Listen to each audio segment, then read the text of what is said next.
Avez-vous déjà eu un moment de doute devant votre bac de recyclage?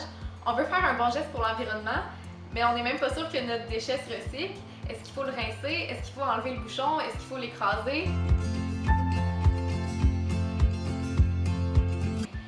Cette vidéo-là va permettre de répondre aux 16 questionnements les plus souvent rencontrés quand vient le temps de se débarrasser d'un déchet. Avant de commencer, deux petites choses. Cette vidéo-là s'adresse plus particulièrement aux Québécois parce que les normes de recyclage sont différentes dans les autres provinces et dans les autres pays. Puis la deuxième chose que je voulais vous dire, c'est que le recyclage, même si c'est une bonne façon de détourner beaucoup de déchets du site d'enfouissement, ça reste que c'est quand même pas la meilleure solution. Vous avez peut-être déjà entendu parler de la règle des 3 R. Ça, c'est vraiment important, c'est à retenir. Le premier R, c'est refuser ou du moins réduire. Le deuxième R, c'est réutiliser. Et en troisième lieu, si on n'a pas le choix, là, on recycle. Voilà, alors sur ce, je vous présente mes 16 conseils pour mieux recycler. Numéro 1, le plastique. Il existe beaucoup de sortes de plastique avec des compositions différentes et des noms imprononçables. Donc, pour simplifier la chose, on a attribué des numéros à chaque type de plastique. Vous allez trouver ces petits numéros-là dans un triangle. C'est un symbole de recyclage qu'il y a sur les bouteilles d'eau, les bouteilles de shampoing, les bouteilles de savon à lessive, savon à vaisselle, des petits contenants de nourriture, des contenants de sauce. Donc, tout ça, c'est recyclable. Le numéro qui est un peu plus différent, c'est le 6. C'est un plastique difficile à recycler. La majorité des centres de tri ne l'acceptent pas, donc il faut le mettre à la poubelle. Mais il y a quelques municipalités au Québec qui acceptent de recycler le plastique numéro 6, donc informez-vous, vous en faites peut-être partie. Sinon, il y a des plastiques qui n'ont pas de numéro, ça veut dire qu'ils ne sont pas recyclables, comme les pailles ou le sur-emballage en plastique. Donc ça, vous pouvez mettre ça à la poubelle vu qu'il n'y a pas de code, mais mettez au moins le carton de recyclage. Numéro 2, le rinçage. Oui, c'est vraiment important de rincer vos contenants. Pas besoin d'utiliser beaucoup de savon ou beaucoup d'eau. Juste enlever la nourriture et le liquide pour deux raisons vraiment importantes. Premièrement, c'est des êtres humains qui travaillent au centre de tri. Donc, si on leur envoie tous les jours des milliers de pots de mayonnaise, de yogourt, des boîtes de lait ou des pots de fromage Philadelphia, ça pue si c'est pas rincé. Donc, s'il vous plaît, ayez du respect pour eux. Et la deuxième raison, c'est que s'il y a des bouts de nourriture ou de liquide qui coulent dans votre bac de recyclage, ça va contaminer les autres objets qui étaient à recycler, comme le carton et le papier, puis une fois sales, ils sont plus recyclables. Numéro 3, les sacs de plastique. Il y a des sacs de plastique qui se recyclent et d'autres qui se recyclent pas. Il y a un truc vraiment facile à se rappeler, si votre sac de plastique s'étire, il se recycle. Comme un sac de pain, un sac d'épicerie, un sac de lait, une pellicule plastique. Mais à l'inverse, si votre sac ne s'étire pas, il n'est pas recyclable, comme un sac de céréales ou un sac de pâtes. Numéro 4, les sacs de sac. Je vous conseille pas de mettre 50 sacs de plastique pêle-mêle individuellement dans votre bac de recyclage. Premièrement, le poids d'un sac de plastique, c'est tellement léger que quand le camion de recyclage vient faire la collecte, il y a des chances que les petits sacs de plastique s'envolent et vont contaminer les ruisseaux, les rivières et éventuellement les océans. Vous le savez, il y a déjà beaucoup trop de plastique dans les océans. Et la deuxième raison, c'est que c'est un cauchemar pour les travailleurs au centre de tri d'essayer d'attraper tous les petits sacs de plastique. Donc le seul conseil que je vous donne pour ça, c'est de faire un sac de sac, le fermer quand il est plein, puis ensuite on le met au recyclage. Comme ça, les travailleurs vont vous adorer. Numéro 5, qu'est-ce qu'on fait avec des sacs non recyclables? Eh bien, avant de les envoyer au site d'enfouissement, on peut essayer de leur donner une deuxième vie. Un sac de céréales ou un sac de chips peut servir de sac à poubelle dans une petite poubelle de salle de bain ou la petite poubelle dans la salle de lavage. Numéro 6, le papier d'aluminium. Ce papier-là ou les assiettes en aluminium, c'est toujours recyclable. Qu'il y ait de la nourriture, de la sauce, que ce soit taché, troué, c'est toujours recyclable à l'infini. La seule chose, c'est qu'il faut le rouler en petites boules ou le fermer de manière à ce que la nourriture ne va pas contaminer les autres choses qui sont dans votre bac. Sinon, en parlant du métal, si vous avez des pins de métal ou des bouts de toit en métal, mettez pas ça dans le bac de recyclage parce que ça risque de briser les machines au centre de tri. Donc, allez porter ça à l'éco-centre. Numéro 7, le verre.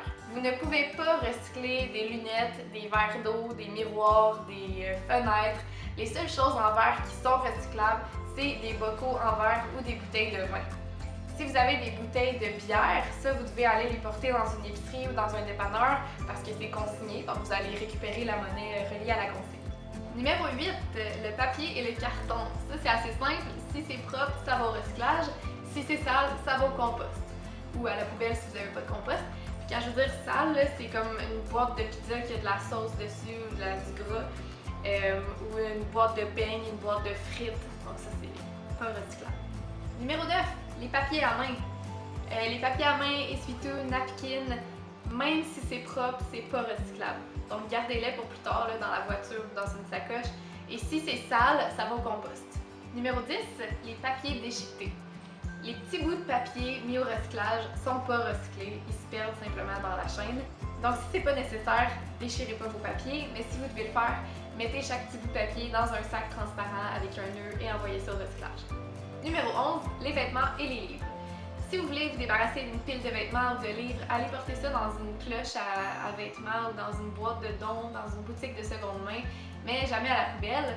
Puis si vous avez des vieux vêtements vraiment plus du tout portables, moi ce que je fais c'est que je fais des gainés avec en les découpant. Puis avec vos vieux bas troués ou dépareillés, assurez-vous qu'ils soient propres, mais vous pouvez fabriquer des tawashi. C'est des petites éponges pour laver la vaisselle. Il y a plein de tutoriels sur YouTube pour savoir comment faire. Numéro 12, les vieux appareils électroniques. Si vous avez un vieux iPod, un vieux cellulaire, un fil de charge, un bloc de charge qui ne fonctionne plus, une clé USB, une cartouche d'encre, un appareil photo, allez porter ça dans un électrobac. Les pièces de vos anciens appareils vont être réutilisées pour fabriquer des nouveaux appareils. Puis les électrobacs sont souvent dans un centre d'achat, une bibliothèque, une école. Allez voir sur electrobac.com pour trouver l'emplacement de l'électrobac le plus près de chez vous. Numéro 13, séparer les matériaux. Donc dans votre bac de recyclage, il devrait y avoir seulement du papier, du carton, du métal, du verre et du plastique, séparément pêle-mêle. Mais si vous avez jeté quelque chose qui est composé de deux matériaux, faites simplement les séparer avant de les déposer dans le bac. Comme un bocal en verre, enlevez le bouchon de plastique ou le bouchon de métal et mettez-les ensemble dans le bac, séparément dans le bac je veux dire. Même chose pour les publisacs, enlevez le sac de plastique et les papiers et mettez-les séparément dans le bac. Pas besoin de séparer les bouteilles d'eau et les bouchons parce que les deux sont faits en plastique. Il y a certaines choses qui sont impossibles à séparer, donc malheureusement on doit les mettre à la poubelle. C'est le cas pour, par exemple, les boîtes de Pringles, les boîtes de cacao, les boîtes de noix. Donc ça, il y a une partie en métal, une partie en carton, une partie en papier. Il faut mettre ça à la poubelle. Par contre, les couvercles sont souvent recyclables, donc regardez le petit numéro puis mettez-le au recyclage. Numéro 14. Là, ce que je vais vous dire, c'est la seule exception à la règle précédente où il fallait séparer tous les matériaux. Ici, on a le droit de recycler les contenants multicouches qui ont le petit symbole Tetra Pak. Ces boîtes-là sont faites avec du carton, du papier, du métal et du plastique. Mais ici au Québec, on les recycle pour en faire de l'isolant. C'est quelque chose qu'on met dans les murs pour nous garder au chaud l'hiver. Par contre, j'ai oublié de vous dire, les enfants ou les adultes qui boivent dans les petits jus avec une paille, n'oubliez pas d'enlever la paille avant de mettre votre petit carton au recyclage parce que la paille, elle, n'est pas recyclable. Numéro 15.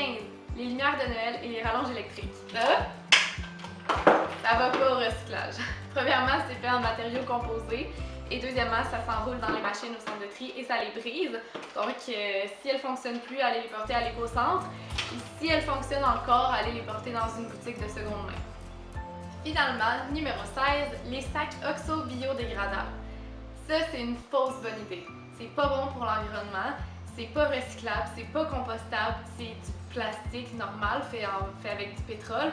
Mais au lieu que le sac se défasse en 200 ans, il se défait en quelques mois, ce qui crée plein de petites particules de plastique rapidement dans l'environnement, dans l'air, dans l'eau, dans le sol. Donc c'est pas bon. Vous êtes encore mieux avec un sac ordinaire en plastique parce que lui au moins il se réutilise pendant longtemps et il se met au recyclage finalement. Mais c'est toujours mieux d'avoir son bon vieux sac de tissu réutilisable pour aller faire son épicerie ou n'importe quelle course. C'est tout pour les 16 conseils que je voulais vous donner.